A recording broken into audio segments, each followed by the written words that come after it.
So last week on my Instagram stories, I invited everyone to submit questions or share what hurdles they're experiencing in either starting a blog or advancing and growing their following and business on the blog that they already have. And you guys were amazing. I received so many questions and stories. So I wanted to start with the one I feel maybe relates to the most number of people, because I feel like if you have a blog right now, then you've been here. And if you haven't started your blog yet, maybe you're here right now. So Stephanie wrote in and said, how do I start a blog when I'm not quite sure what to write about? I don't want to put myself in a certain niche or label myself right away. Totally understandable, Stephanie. And thank you for writing in. And I've totally been there. I think that my best advice for if you have this like pull to start a blog, which by the way, if you feel blogging is dead, go read my last blog post about what I think about that. P.S. It's not dead. It just changed. Okay. Okay. But really, I think we all have to know one thing. If you have an inclination, like you feel compelled to start something and do something, it's so important. And this is just the psych in me to say, like, shine a light on that. I don't know what my hand gestures are. Shine a light on that and like explore it. And there is going to be fear with everything that's brand new. Embrace it and do it the heck anyway. So here are my top tips if this relates to you, if you kind of feel like you want to start something or you need to improve on what you already have. Number one, this is what everyone does, but this is what you should not do. And that is, do not look at other blogs for ideas.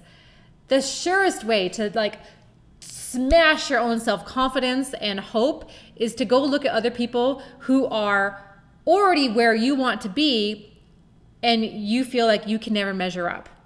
Plus, a lot of times we water down and minimize our own voice, our own quirkiness and our own direction when we start looking and evaluating what other people are already doing. Don't do that, please. The way that you are going to build something that's going to help people and speak to who you are meant to work with and speak to is by being your true self. And a lot of times, especially as women, we tend to see where other people are. We're comparing our beginning to their middle or their near end. And that's just not a good place to start. So do not squash your imagination and your direction and creativity by going to see what everyone else is already doing. Okay, that's number one. That's not where you're going to find your ideas. Okay, moving on. Number two, I believe that the more specific and niche, whatever, potato, you get, the easier it is to connect with who the audience, the target community is for you. And you can always expand on being in a small niche. I gotta use a different word.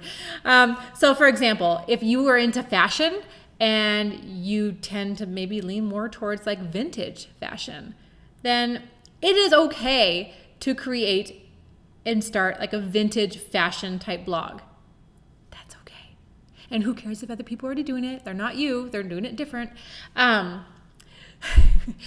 You can create a vintage fashion type blog, and then you can expand as you go. So you're going to find your voice as you start writing. And basically the bottom line, this is the bottom line premise for any social media like product, whether it's on Facebook, Instagram, or a blog post or a video. One of four things must happen. Okay, you either have to educate, you have to inform, entertain, or inspire. Winner, chicken dinner. If you can nail two of those, three is even like, whoa, you're amazing. So educate, inform, entertain, and inspire. So figure out a way as you start writing about vintage fashion and style to weave your voice into that and see how you can do one or more of those four things. You're going to find that as you start writing, you're going to start expanding your scope. And that's totally what you should do. That's exactly what you should do. Not everyone that's just writing a food blog only writes about food. For instance, one of my favorite people on Instagram to follow, his stories are the best, is Orlando Soria. And go check him out. and he is an interior designer, but he writes the blog Homemaker. Guys, his last blog post was all about his horrible, pathetic dating life. Those are his words, not mine. And it was hilarious. Does it have anything to do with interior design? No, but it's weaving the stories into your blog that makes it uniquely yours. And that is where, don't stress about the main theme. You're going to expand it anyway. And that brings me to number 3. You guys, people will connect and read your blog, not for like what you write per se, but more because of who you are. And there's no other person like you. So I think all too often, again, especially as women, we tend to overthink the actual content and we put roadblocks in our own freaking way so we're not moving forward.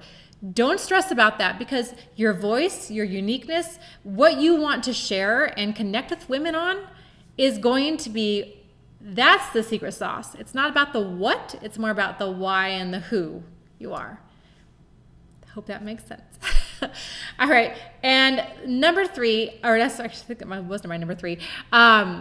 Number 4 here is, I kind of recommend picking like 2 or 3-ish themes, and don't waver from those themes. So for instance, even though Orlando talks about interior design and his personal life and other things, he doesn't go so far off that he's now talking about, what could he talk about that would be so weird?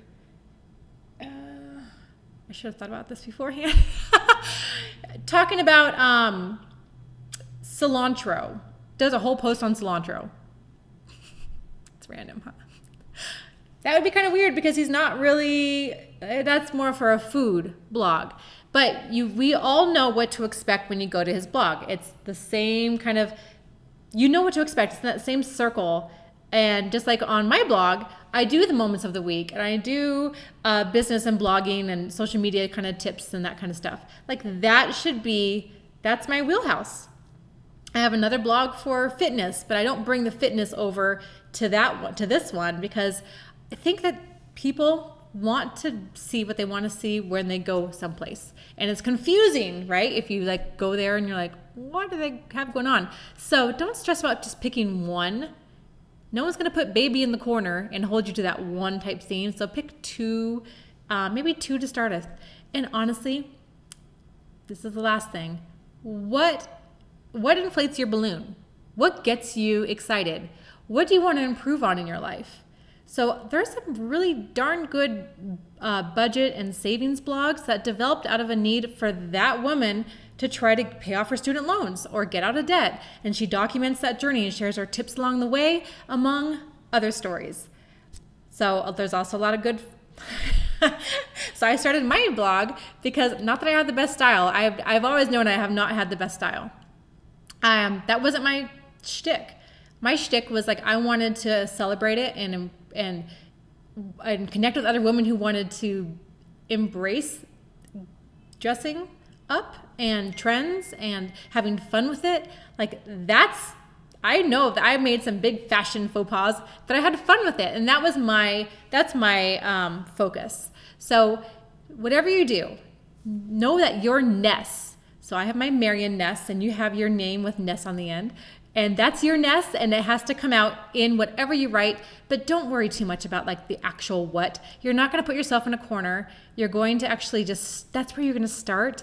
And when you start writing and engaging with people, it's naturally going to happen. I promise you. Okay, hope this was helpful. Ask me any type of questions, or if there's other hurdles that you feel like you are like, I don't know what to do about this. What do other people do? Push reply to this email or respond to me, and I'm happy to make a blog post about it on my blog. All right, you guys, thanks so much for watching.